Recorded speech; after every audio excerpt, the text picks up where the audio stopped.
Hello everyone and welcome to Shelf Space, the show with no intro and very poor lighting, but I'm here anyway. And today we're going to be doing a quick unboxing of this Iron Blooded Orphens kit. This is specifically the Hyakuren, and I'm probably butchering that name horribly, but let's take a look anyway. This is a high grade 1/144 scale kit, which means it's going to be a bit of a smaller kit than like your master grades or full mechanics, but it's still fun to build. So we got 2 bags. So let's open these up real quick and take a look at the runners. Once again, I'm going to try to do this without cutting myself. Okay, so in this bag we got Runner B in a sort of kind of almost a lavender color, but I guess it's a bit of a sort of a almost a purplish blue, which I guess is kind of lavender. These appear to be, looks like leg armor. Yeah, these are the legs for the most part, and I think that's the head, which that's going to have a seam line right down the middle. Ugh. Not super keen on that. And then we got the A runner, which oddly enough is in a single color. Bandai kits usually can't have multicolors on the A runner. Anyway, this one is in a sort of dark blue, again with a touch of purple to it. Looks like we're getting parts of the shoulders and chest, I think. I'm not really familiar with this suit probably as well as I should be. Also in this bag is, if I can get it out, come on, stop embarrassing me, is the foil sticker sheet, which this is nice. It is very, very small. It's only these little tiny triangle details, and oh, those must be the eyes. So, oh goodness, look at the size of number 4. You probably can't even see it on here. Yeah, I doubt that's even going to focus because my camera doesn't do well with that.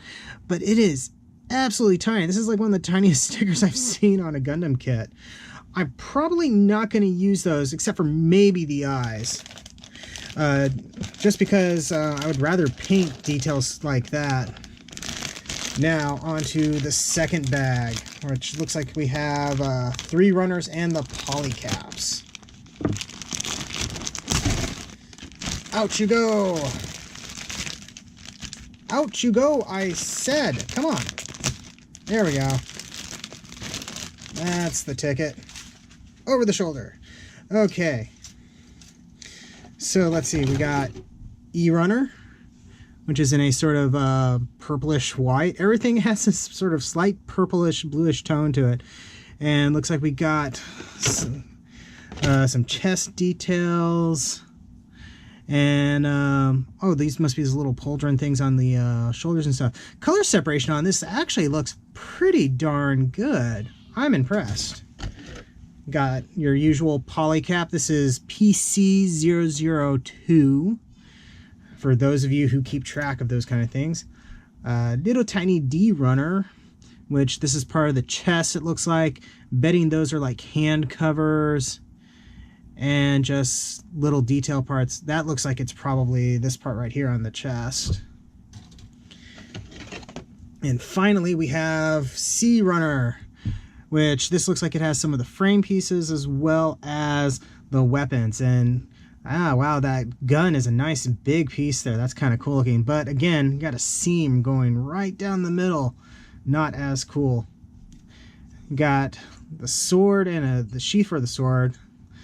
That's kind of cool looking. I saw that in the packaging and thought it was kind of neat. The way the sword is constructed is cool because the blade isn't made up of 2 halves, but you got the handle over here, but it kind of avoids some seam lines, it looks like. And finally, now that we've looked at the runners, here are the instructions. Because of when this kit came out, this is just before they started putting English on all the instructions.